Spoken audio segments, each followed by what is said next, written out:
The figure, the smoke, and the kiss of lies. London, January. The cold is as wet as an angry stare. Somewhere on the outskirts is a glass, concrete, and techno art deco mansion, as if built by an architect who dreamed of Bond but was born with extra millions. I parked at the gate, behind which stood two security guards in suits that cost more than my annual rent, passed the biometric scanner. They asked for a name. I said, Alex Riley, detective. Not private, just different. I was ushered into the lobby. It smelled of vintage whiskey, electronic musk, and menace disguised as welcome. The second floor has a terrace like a cyberpunk villain. Downstairs, guests, glossy, tanned, retro-filtered, investors, collectors, two actors from television series, and one influencer who didn't take off his glasses, even at night. Glad you could make it, said Mary Vandeline, the owner of the house. Formerly a socialite, now a curator of crypto collections and owner of the most expensive earrings in London. I have 4 objects missing, she said. Jewelry, unique, biometric locks, no alarms, just no. And you think one of yours? No, she exhaled. I think it's someone I used to love. And I don't want to blame, but I can't keep quiet anymore. That's where I get it. It's not just stealing. It's a trap from the past. She appeared on the stairs. Vera Rusakova, dressed like a night on Mars, hair like a shot from a noir movie. She wasn't walking, she was sliding. Didn't speak, commanded attention. Mr. Riley, she said in a faint accent, you've been warned I can disappear. I nodded. I'm good at finding people, especially those who are no longer hiding but playing. Max came up behind me, now in a hoodie and a tablet, but the eyes are the same, scanning, reading, connecting. I showed you the map, black, no name, just trust. Who gave that? Max wondered. No one. It's just that I know how to ask in a way that makes doors open themselves. Behind the massive door is the server room. Hundreds of light bulbs blinked like stars if they had anxiety syndrome. The cold, and a silence in which even my own breathing feels like an unauthorized intrusion. Max tapped into the terminal, fingers on the keys like a pianist on a lie detector. Here they are, the logs, he muttered. Who came in when, who activated the safe, who touched the access system. There's a list on the screen. At 10:13 p.m., someone opened the door to the gallery where the jewelry was stored. But the log's been tampered with. The activity chain copied from another day. Someone has erased their trail, Max said.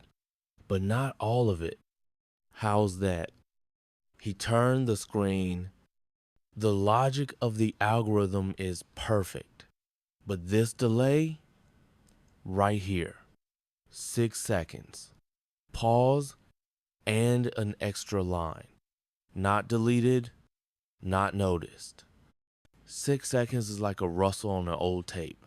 He doesn't say anything, but you know someone was walking past the camera. Let's go. We went up to the second floor, to the gallery. I asked security to get the tape out. Camera 8, 22:13 empty hallway, 22:14 a shadow, a glimpse, but only in the reflection in the glass. Stop, I said. Zoom in. Max zoomed in. It's blurry, but a silhouette, Female, tall, E. Is that her? He asked. I nodded, but not Faith. The other one. The one who was on the guest list under the name Alice Delvin. But here's the problem. None of the guards remembered her entering the mansion. A ghost? Max asked. Or someone who knows how to walk in without opening doors. We turned to leave, and at that moment the lights went out. Just for a second. Just one. But when he came back, the terminal was already rebooted, and the writing on the screen changed. You're late, detective. Chapter 3. Alibis, accents, and the thing you can't buy. It was too quiet in the living room. Like the kind of silence that only comes after an explosion or before a confession. Vera Rusakova sat on the couch as if it were her mansion and she was only letting us ask questions because she was bored. Max set the clipboard on the table. The camera footage. That's the one. The one with the reflection. I stood at the window. The darkness of the street reflected our work. The light in the window and the pile of questions. You didn't go into the gallery? I asked. Vera leaned over. She had a glass of white wine in her hands. It glistened like her ring. I was coming into myself. In the morning, I looked at the ring. I thought, what if it was gone? Who would recognize me? On the trail, she smiled. What if I don't leave a trail? Then you leave an impression. It's worse. Max flipped the clipboard over. There's a shadow. Are you? I wear heels, yes. But this woman walks like a wolf. I'm a fox. I'm quiet. Do you have an alibi? I asked. Of course. At the time, I was sitting in the smoking room with Remy, this French critic. We were discussing that it's cheaper to make an audience cry than to make them sympathize. Will he confirm? He doesn't remember anything. He drank absinthe and read poetry. But I was there. Max sighed. Oh, great. We have an alibi without witnesses, a shadow without a face, and a theft without meaning. I sat down next to her. I looked at her. Vera, let's be honest. Have you been to Lion in 2017? Her smile turned icy. Have you read the old files? I look where AI doesn't look. She exhaled. I am not a thief. I'm a memory. People steal and then ask me to remind them what was important. What about you? I only take things that would be gone anyway. The mansion was as alive as a nervous system. There were no creaking floors here. There were whispering panels that listened to everyone. Max went to the server room, and I stayed behind. Alone, in a hallway that smelled of expensive wood and other people's decisions. I turned left to where the portraits hung. Men in ties, women in pearls, children who already knew that wealth was not a choice, but a responsibility to be boring. At the end is the library.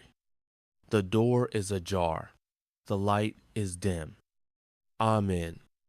There was a Faulkner on the shelf, but with a Mark Twain cover.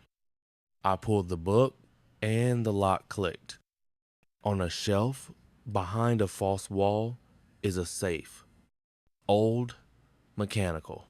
As if on purpose to avoid attracting the attention of those accustomed to biometrics. The code was simple. The date on the sign at the entrance is the 19th of August 2002. Hardly a coincidence. Snap. It's not gold on the inside. Letter, yellowed, and a photograph. Letter. For R, if you suddenly decide to play hero again, I warned you.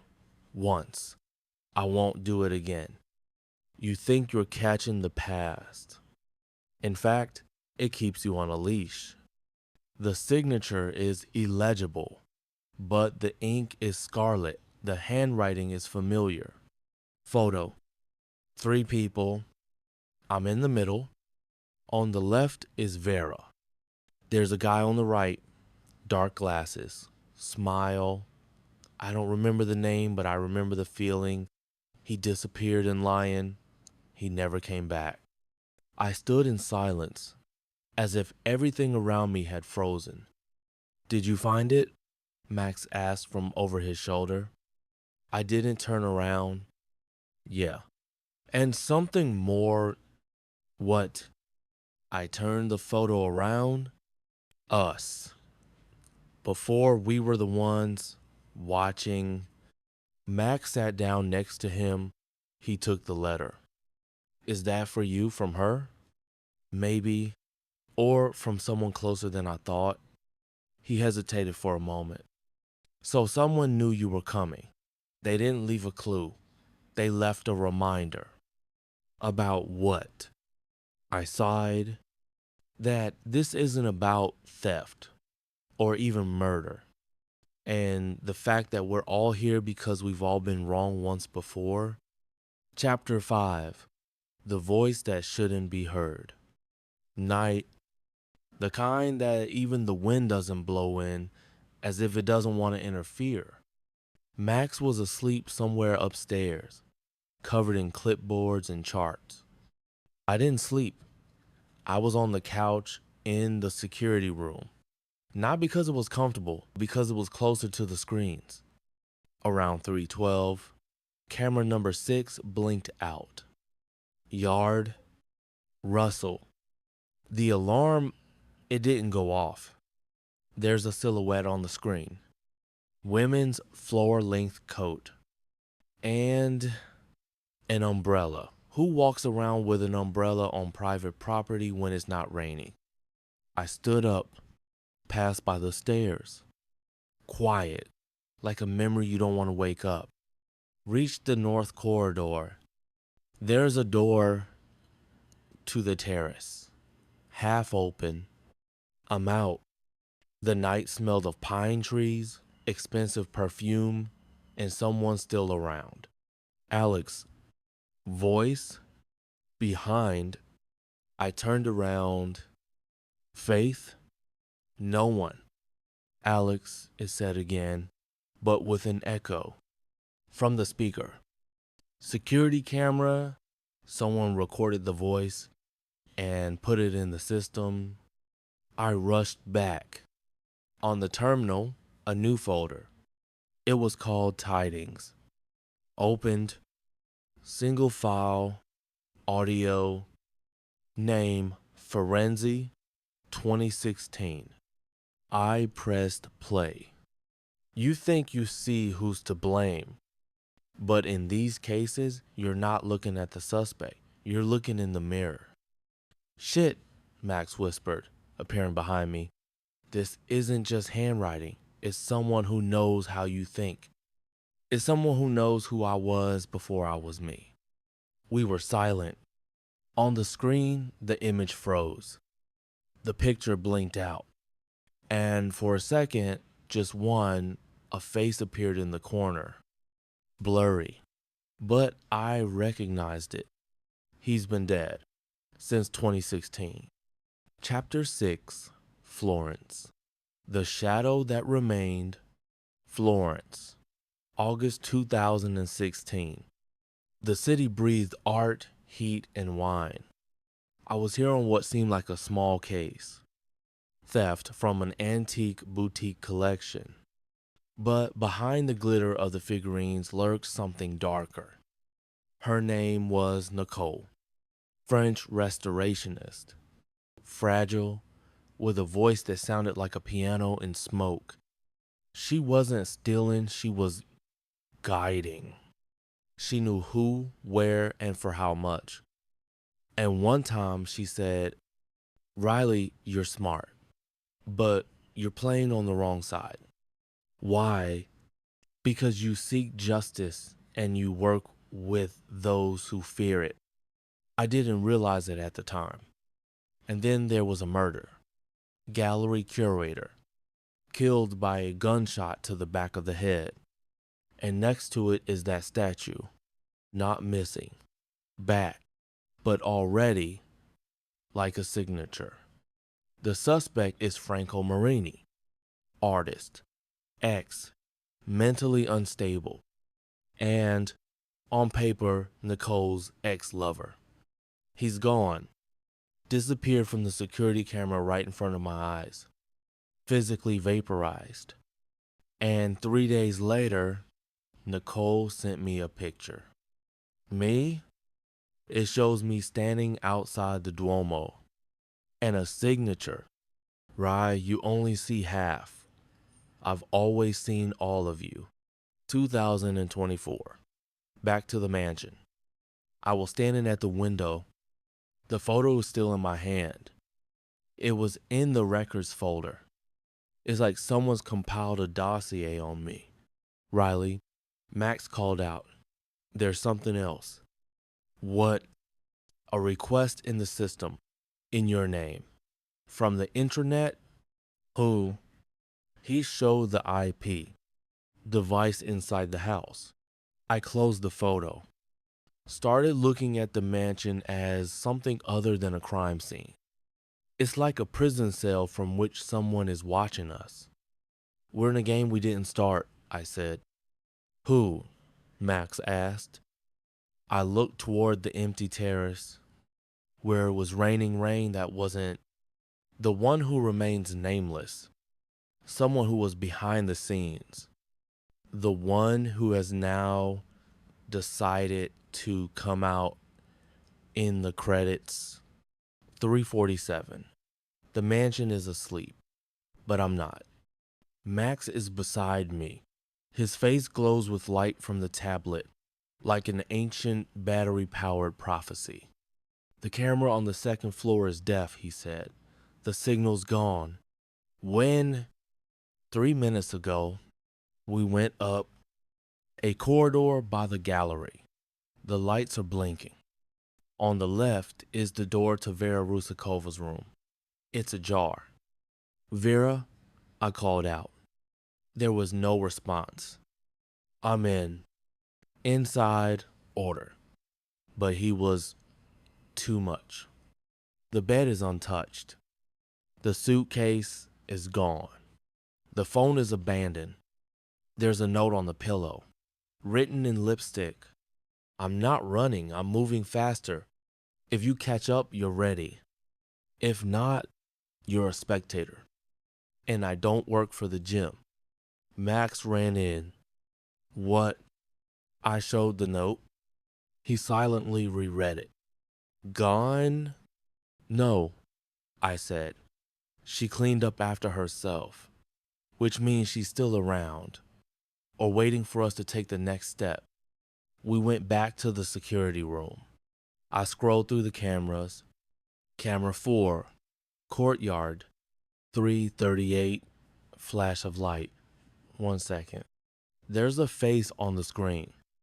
A guy, young, eyes bright, blood on his shirt. He's looking directly into the camera. Who is it? Max asked. I don't know. It can't be. Cameras were active. Security's in place. How did he get in? I zoomed in. There's a pendant around her neck. It's glass. Inside, there's something spinning, almost imperceptible. And there's a line at the bottom of the screen. It's as if the camera is talking. Don't look for the one who came in. Look for the one who never left. Max let out a curse. It's not a threat. No, I said. It's an invitation. At the same time, I noticed another thing. A new folder appeared in the corner of the system. Title, witness.mp4. Open up, I said. And we pressed. On the screen is a night shot. The room, where it all began, where the jewelry went missing. There's a woman in the chair, young, sloppy hair, hands shaking. Says, I saw him the way he came in, not through the door, through the panel from the back. He knew the code. Max froze. Who's that? I brought it closer. That's not a guest, it's staff. She continued. He didn't steal, he put it down. Something inside, in the safe.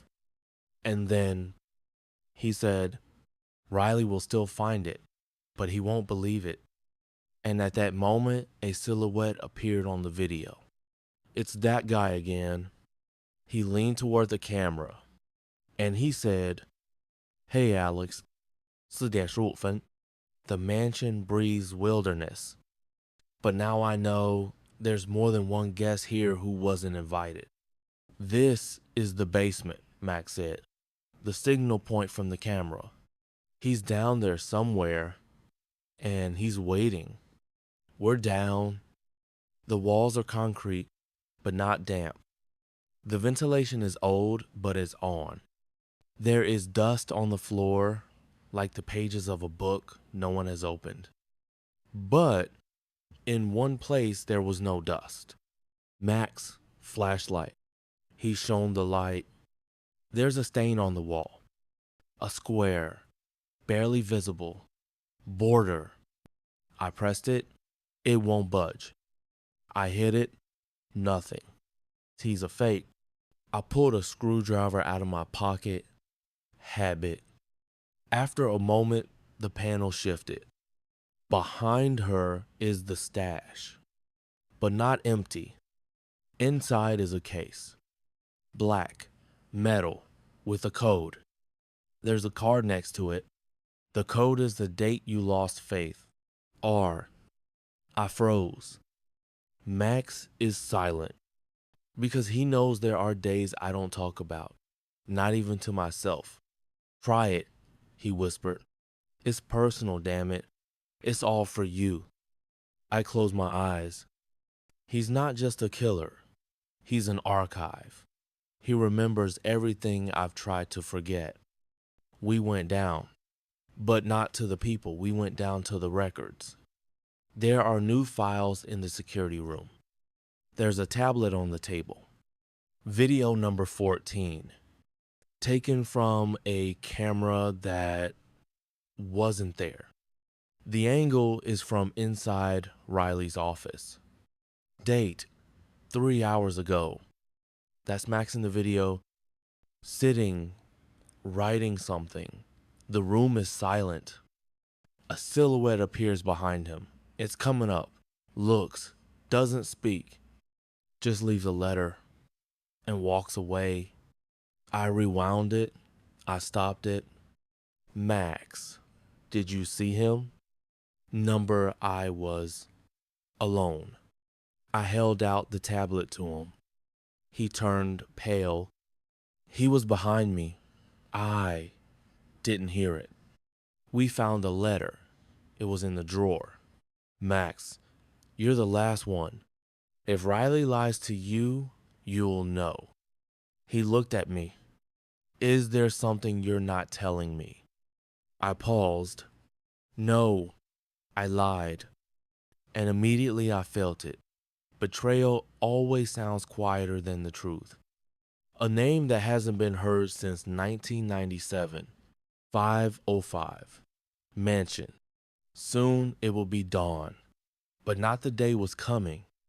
But the pause before the shot, the house fell silent. Even Max was silent. He sat holding the letter.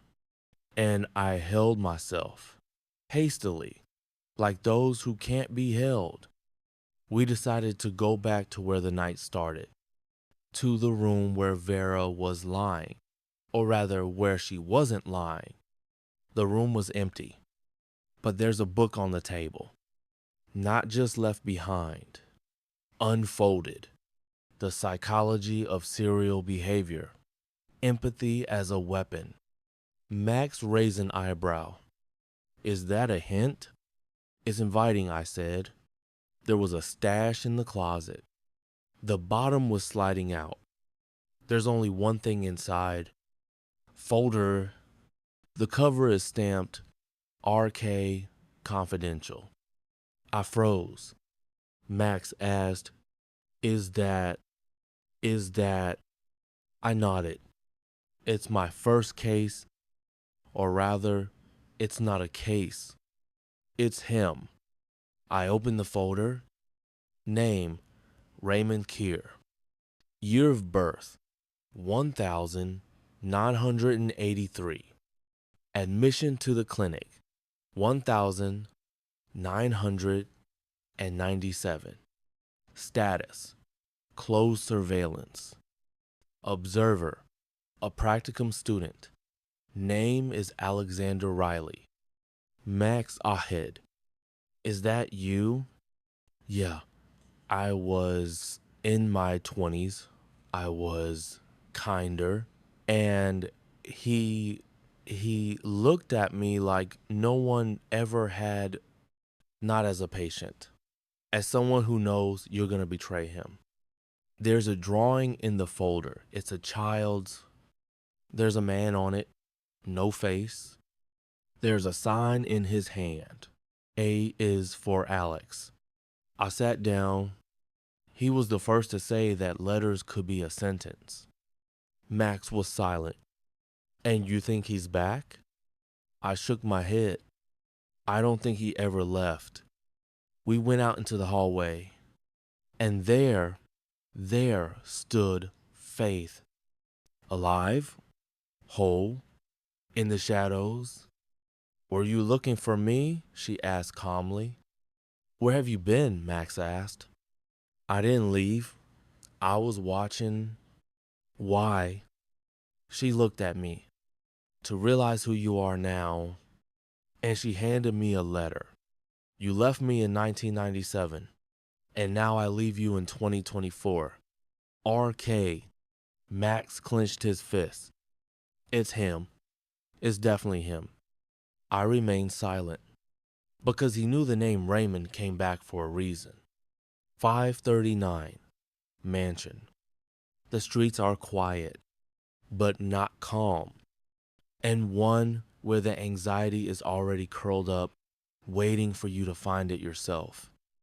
Max and I were standing at the window. It was starting to get light, but the house didn't wake up. He, like us, was waiting. At that moment, the phone rang. Not a cell phone. Old, stationary, in the office where the library used to be. I picked up the phone. Riley? The voice was electronic, but there was breathing, which means it's not a recording. Who are you? Do you remember what you said to him in 1997? I froze. You said, some people are too smart to be happy. That was a long time ago. And he remembered, because you were the first person to call him smart. At that moment, a noise crashed into the line, and the voice changed. Alex, it was Max. But not here, not next to me. It's in the tube. Max? It's a trap. I'm in the house, but I'm in the other wing. He locked me in. I looked back. Max was standing next to him. I looked at him. He looked at me. Alex, he said in a voice that wasn't there anymore. The one next to me smiled and disappeared. Just gone. I ran down the stairs. I ran as I had run then in 97 down the corridor of the clinic, where he whispered, "You won't make it." Reached the door to the south wing. It's locked. Code lock. On the screen is an inscription. Your code is the last letter. The last letter, I whispered. The alphabet. He was walking on it, which means Z. I typed Z. The lock clicked. Behind the door is a staircase down. There's footprints on the floor, blood, paper, one card. Z is not the end. Z is the truth. Lodian, the basement. Last door. I went in slowly, not out of fear, out of respect for the moment. The room was dark. Only in the corner was light, a projector. The writing is on the wall. You thought Z is for the end, but Z was always for you. Max was sitting on a chair, tied up. His face was tired, but alive. Alex, he exhaled. He knew everything. He'd been here all along. I went over. I released him. We both looked toward the wall. The projector clicked on. There's a face on the screen. Raymond, an adult, straight to the camera. Alex, you still don't get it. You weren't A. That's not what this is about. Then who? You were Z, always. The last one, the one who sees everything, who doesn't come first. And when everyone else is gone, he grinned. I was waiting for you to guess, but you wanted to be a detective all along. And you had to be a human being. Camera goes out, the lights come back on, and in the corner is a wall of letters, A through Y, all crossed out.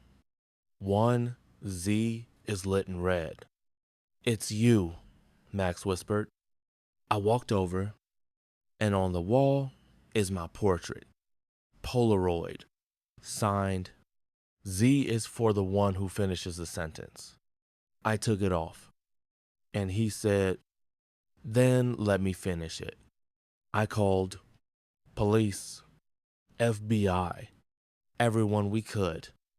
I told you everything. The night is over. 7:15, mansion, day. Everything looked decent again, but the house already knew. There was history in it, and she stayed. Max sat next to him. I was smoking. For the first time in a long time, not to think. Just because I'm alive. He looked at me. What's up, Z? I smiled. Don't tell anyone. Let them think it's alphabetical. End or just the beginning. He handed me a sheet, an old file, photocopy, newspaper clipping, headline, Young witness disappears after acquittal in family murder case. And a photo, black and white, a boy, eyes like knives. Is that him? Max asked, appearing behind me. Maybe.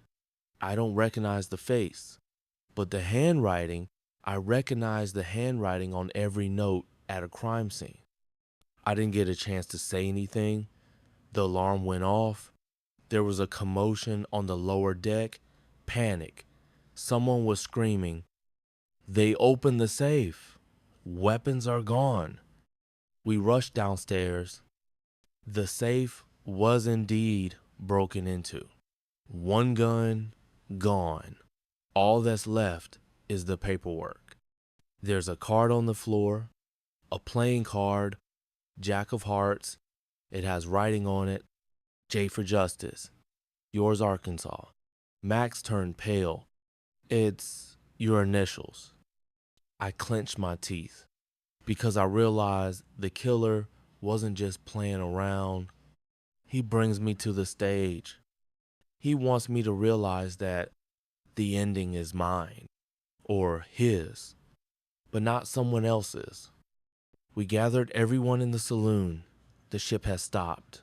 The crew is under control. All passengers are in range. He's the only one left. The ghost, a shadow, a boy from the past. Fabian stood in front of them.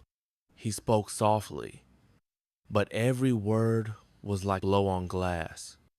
One of you kills, not out of fear. It's out of habit, not out of jealousy. but out of a sense of duty. Pause. He looked at me. Riley, this man is not just a killer. He's your double. He's doing what you wouldn't let yourself do. He's avenging the world that refused to hear him. And now he's forcing you all to listen. I realized time was up, and the next step would be my last. It was a cold morning.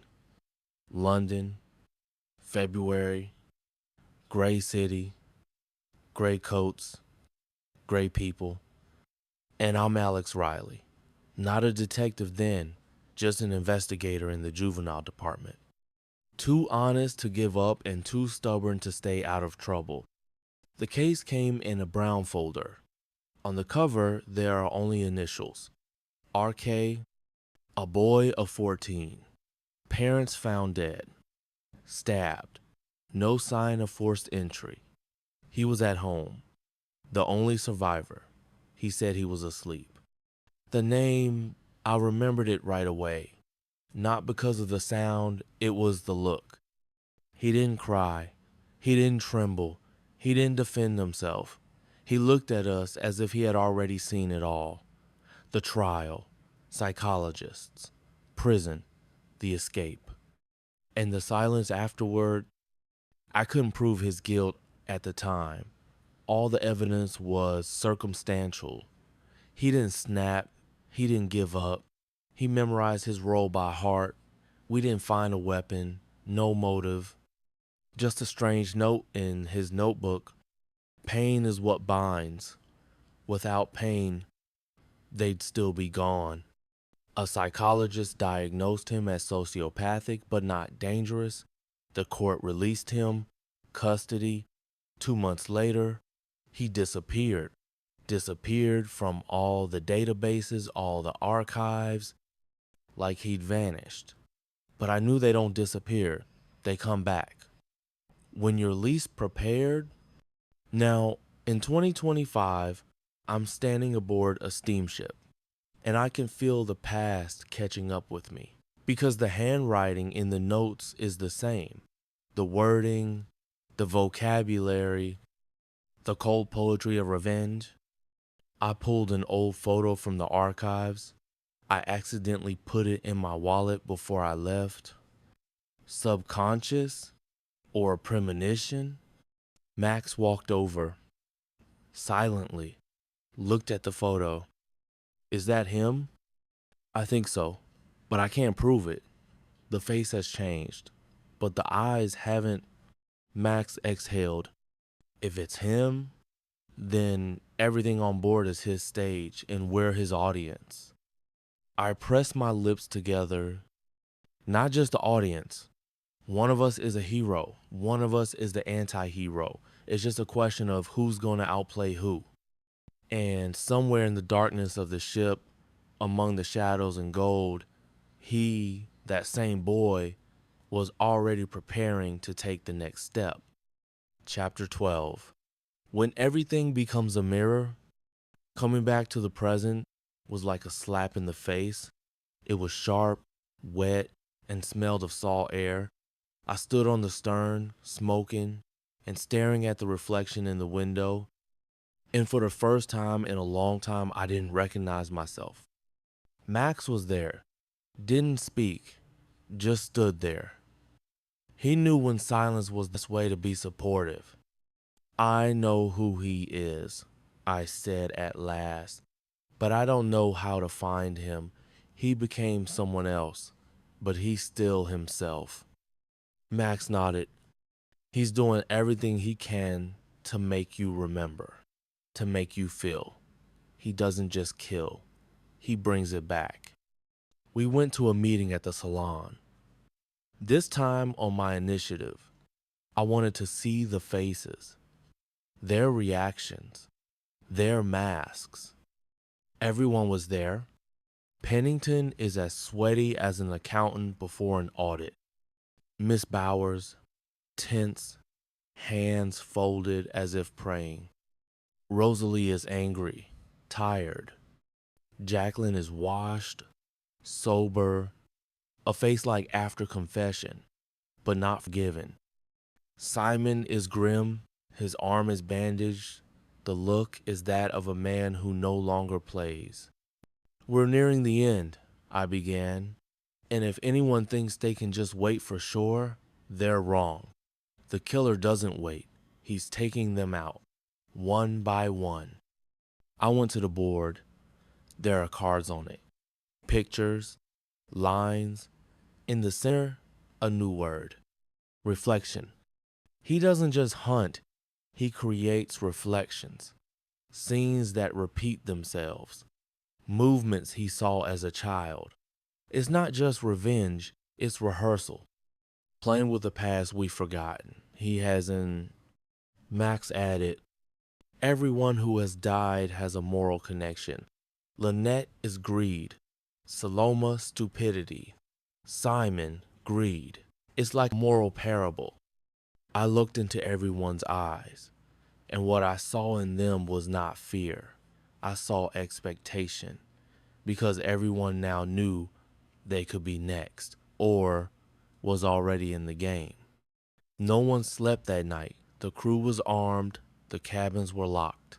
But I knew that if he decided to strike, no key would save him. And on the table in my quarters was a new card, a playing card, the Queen of Clubs, and a note, "The Queen played her part. Now the King will fall." I clenched my fists because I realized I was the next target, the next move. The morning was dead, as if the night hadn't gone away, but had just put on a mask. There was no wind, only the sound of water against the side, like a clock counting down the last seconds. I sat in my quarters and went through all the cards, all the murders, all the memory streets this man had led me down. He didn't just follow, he was educating me. He trained me on his victims so that in the end, they'd clash like old enemies. Max walked in silently, a report in his hands. Pennington's room, found a draft, a letter, unsent. He was trying to warn someone, but not Lynette. He was writing to her. "Jacqueline, number the she in the letter is Saloma's daughter, Rosalie." I picked up the letter. It trembled in my fingers like it knew it was late. I thought I could cover, that I could handle it, but I didn't. Everything went wrong. He found us. I wanted to make things right. For her, for you, for everyone. But he overplayed his hand. "I'm sorry." Max nodded. Pennington probably knew who he was, or at least suspected. We sat down in silence. We went over our versions. I could feel everything shrinking, like the room was getting smaller, less options, less movement. Everything's coming to a point. At noon, we gathered everyone on deck. The passengers were nervous. Everyone sensed that the end was near, but no one knew whose. "We're almost there," I said. "Not the route, the truth. Tonight we close the doors, but there's one game before that." I handed everyone a card, white, no writing, just a pen. "Write the word you didn't say. We're not going to read aloud, but you have to do it. It's not for evidence, it's for you." Pause. Everyone was writing, slowly, like they were signing a confession or a will. Jacqueline with a trembling hand, Rosalie confidently, Simon frowning, Bowers disgusted, even Dr. Bessner dryly but without resistance. "Thank you," I said, and now I was interrupted by a scream. "Rosalie's cabin, there's blood." We rushed downstairs. It's chaos inside. A vase broken. The windows ajar. Blood drops on the floor, on the sheet, on the wall. Rosalie's gone. On the mirror is a new message written in lipstick. S is for silence, and she broke it. Max exhaled. He knew about the letter. He knew about everything. I turned back to him. number. He didn't just know. He planned the whole thing. This isn't revenge. This is cleansing. His judgment, his ceremony, and now we're in the finals. But who will be the final witness? The cabin smelled of blood and perfume. Rosalie was gone, without a trace, only hints, a message on the mirror, and a void that couldn't be filled. Max was silent. He didn't know what to say. No one did. Everyone was waiting for me to say something. I was waiting for a sign from him, the one who started it all. But the killer was silent, which means he was preparing the finale. I was sitting in the parlor. Next to me, everything. The board, the threads, the photos, the cards, everything we'd put together. A puzzle that was missing one, the most important, the centerpiece. Fabian walked in, slowly. He looked older than he had 2 days ago. Tiredness settled like dust on his face. Are you still hoping you'll catch him with logic? Number. Now, I'm hoping to catch him in pain. He sat down across from me. He interlocked his fingers. You do realize this is personal? I nodded. I knew him. For 2011, I didn't save him. I didn't stop him. I just let him go. And now he's not coming back for revenge. He's coming back to show me what he's learned. Fabian sighed. You're his teacher, Alex. But what you didn't know was that you gave him knowledge not of justice, but of power. In the evening, we gathered everyone in the dining room. There was food on the table, but no one was eating. The tension could have been cut with a knife, and someone would definitely use it. Rosalie's missing, I began. Someone here knows where she is, or what happened to her. Simon stood up. We're all puppets here, and he's the puppeteer. If you want the truth, look outside of us. Look higher, to the deck, the sky. He's already higher than that. Bowers jumped up. What are you talking about? This is all because of you, because of your greed. Lynette, she wanted to give it all to herself. You were afraid she'd take it all. She's already dead, Simon whispered. I'm still alive, for now, but not for long. Max tugged at my sleeve. Message. S is for silence. She knew something. Something she said. I nodded, and he wanted us to think he was punishing us for it. But maybe it was a scene, an act. Is she still here? We rushed into the maintenance room. It's an old storage bay. Not many people looked in there. And there, in the dark, we found her. Rosalie, unconscious, tied up, alive. There's an inscription on her wrist. Spared, for now. Max was trembling. I was trembling because he decided not to kill, which means he left the finale for me. Explanation time.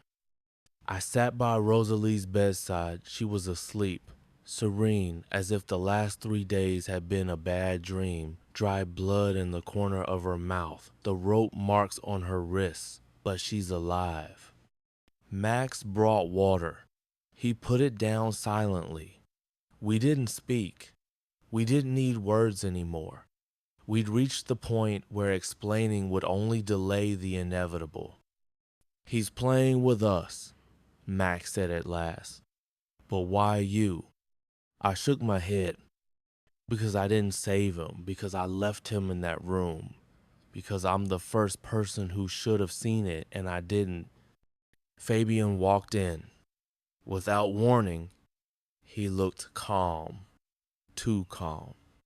She will live, he said, looking at Rosalie. But you know that's not the end of it? I stood up. I know where he is. He wants me to come. Where? Max asked. I took the map. I showed the point, an old observation platform aft, in the shadows, far from the searchlights. He chose a spot where he could see the whole ship, like a stage. And as an auditorium, the finale will be there. Max nodded. I'll go with you. Number alone, it's his plan. And if I don't show up, he'll do it his way. And this way, maybe we'll have a chance. Fabian touched my shoulder. You don't have to be a hero, Alex. Sometimes winning is just about surviving. I looked at him. It's not about winning anymore. It's about the score. He wants a final, and I'm gonna give it to him. Night. Quiet. Like the night before a storm. I walked the deck, slowly, like walking on glass. Each step like an echo of the past. On a platform silhouette, tall, in the shadows. He didn't move until I got close. You came, he said. His voice was like an icy whisper. You wanted it, I replied. He turned around. The light hit his face. Young, calm, unfamiliar, and yet painfully familiar. You forgot me, Alex, but I remembered you. Every day, every step, I learned from you. And now it's my time to teach. I didn't draw my weapon. Neither did he. We stood there like old actors, ready to play the finale, but not knowing if there would be applause. Why now? Why Lynette, Simon, Saloma? He grinned. Because they're like you, watching, judging, but they don't save. I just showed them the consequences.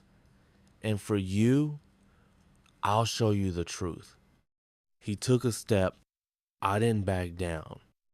The end is near, Alex, but you won't die. Number, you'll live. To remember. To see me every night, like you did back in 2011. I looked into his eyes. And for the first time, I didn't see a monster. It's that boy. Chapter 16. The Theater of Endings. He was standing across from me. Face clear, eyes calm, no fear, no anger, just something more. Something I couldn't even explain in a report. You didn't come here to arrest, he said. You came here to understand. I didn't argue. Because he was right. You planned the whole thing, down to the details, to the final scene. He nodded. Because you've always been a director, Alex. You just didn't know it. You let me go in 2011. But you left a question unanswered. And I grew up with an answer. I stepped closer. I could hear his breath working. Infrequent, almost restrained. Why did you let Rosalie live? Why didn't you finish her off? Because she's the only one who wasn't looking up, who understood, who wasn't afraid for herself, but for others. I left her. He took a step toward it, lightly, like a dance, like a step on a chessboard. And you, Alex, you I can't kill, 'cause you're me. Silence. I drew my gun, slowly, not threatening. I just showed you. It's your final, I said, not ours. He grinned. Then shoot. But know this, you won't stop the idea. Because I'm not alone. Because I am the result. All of it. All of you. All of you who have forgotten that behind the facts are people, behind the evidence are fates. I looked into his eyes and I saw emptiness, not angry, not dead, just empty, like a room that everyone had left. I lowered my weapon. Do you have a name? He shook his head. I only have a letter, and you know it. He took a step back and disappeared into the shadows. We searched the ship until dawn, but he was gone. Not in the cabins, not on the decks, not on the list. It was like he didn't even exist. Max didn't ask, just stared, waiting for me to say something. I didn't say anything, just sat down at the board, added a new card. Z is for zero, for the moment it ended. And below that, handwritten, and I'm still here. Chapter 17. When everything comes to a standstill, after the figure in the shadows left, the ship froze, literally. The captain gave the command to anchor off the nearest shore. The crew was silent. The passengers prayed. And I thought they asked who he was, where he was, why he hadn't been found. And I answered as best I could. Sometimes a person goes inward rather than outward. Max sat next to me. There was weariness in his gaze, but also clarity. He wasn't trying to get to the bottom of it. He knew the answers had come, but not in the form of prints and clues. The FBI arrived by helicopter, just like in the movies. Men in black, files, protocols. They looked at me like I was the star witness. Or a participant? I said everything I needed to say. Clearly, no emotion, just like the protocol. But not one word got them any closer to the killer, because he was already out of their jurisdiction, out of their language. He was in their memory. A week later, I was back in New York. My office was just as I'd left it. The coffee had cooled, the dust had settled, but the map on the wall was still intact. I walked over. Remove the last card. Z is for zero. Put it in the drawer. Closed it.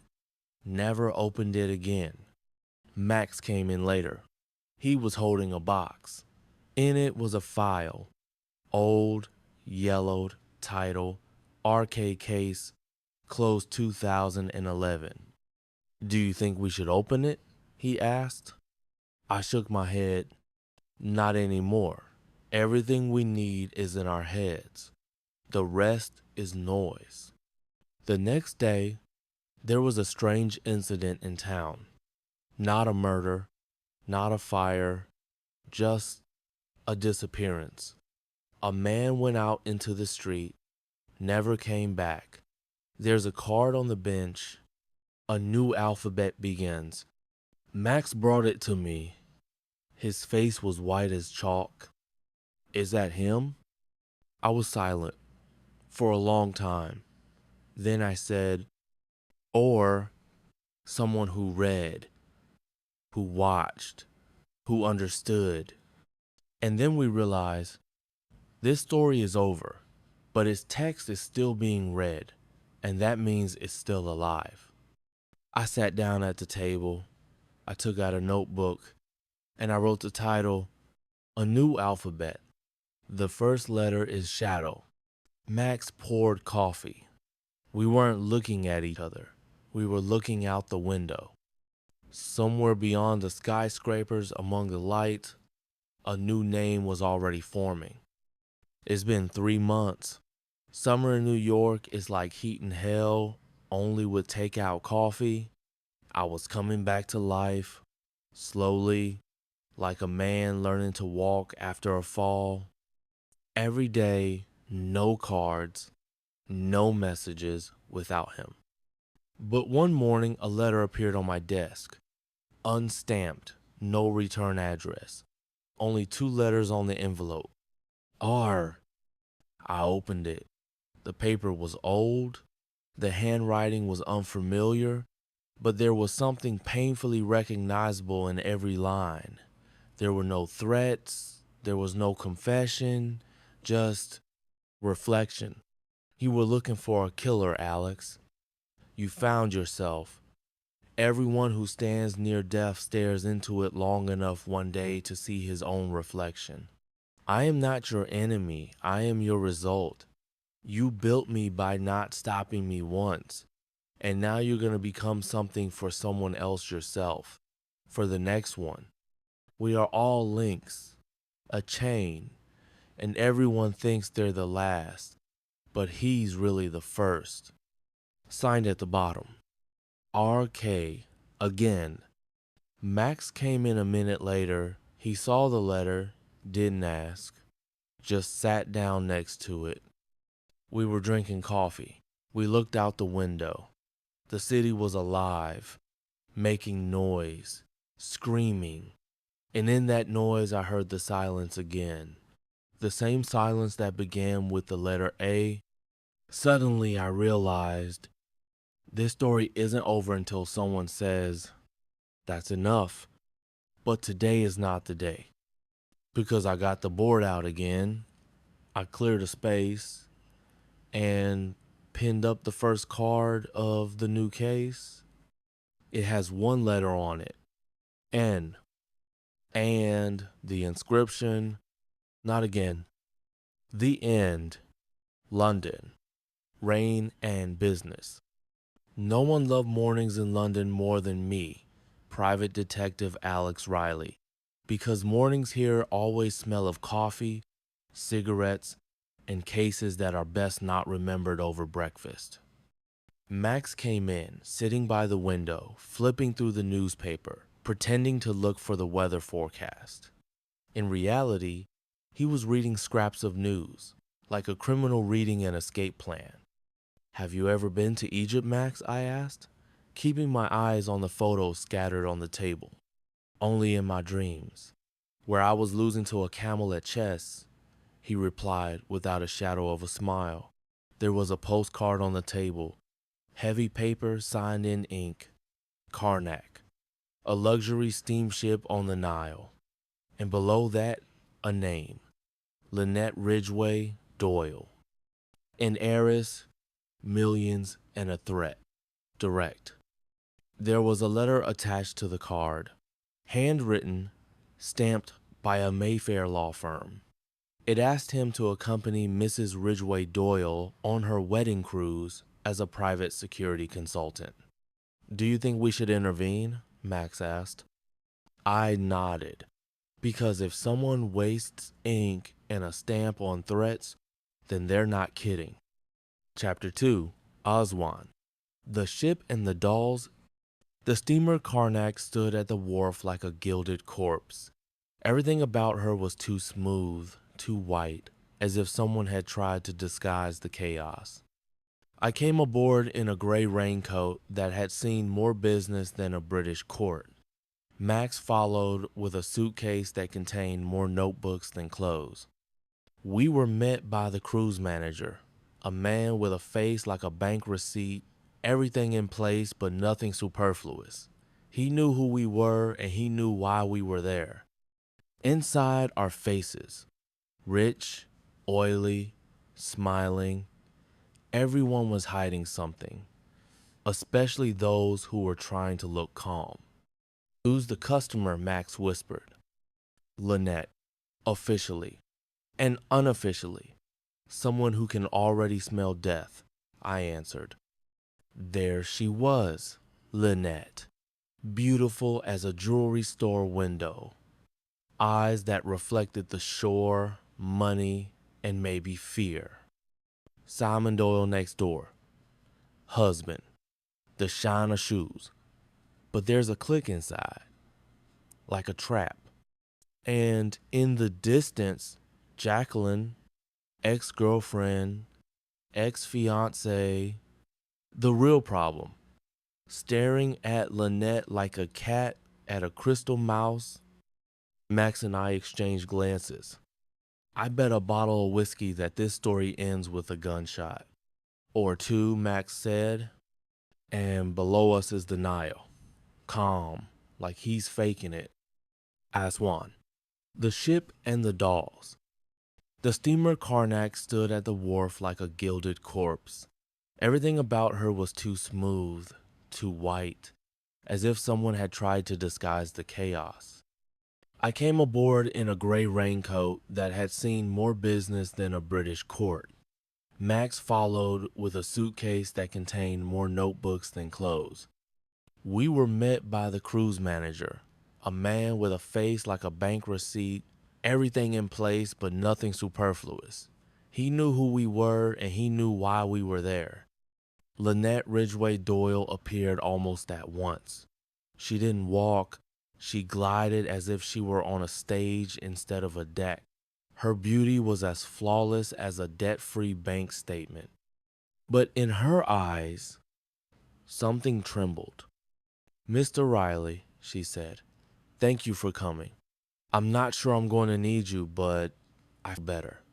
"Peace of mind is a rare commodity," I replied, "but we know how to deliver it." Simon Doyle was at his side, a strained smile, a handshake, like a check. He didn't like strange men around his wife, especially men who might notice more than they should. Max was already scanning the passengers with his gaze. There were a pink lady with an accent and a ring that glowed in the night, a doctor who looked at people like they were x-rays, a young colonel with a gait like a landmine under his foot, and, of course, Jacqueline, in red, lips like a flare. She wasn't hiding. On the contrary, she was staring at Lynette, Simon, at us. "Is she following you?" I asked Lynette later, when Max had gone to look around the deck. "Yes," she whispered. "Every day. She says she won't forgive, and I believe her." I nodded, because I knew a woman who says she won't forgive isn't threatening. She's promising. We moved on. The ship sailed quietly, like a secret from the lips of a witness, and beneath us, the Nile, calm, as if he knew there was a storm ahead. Shadows in the sun,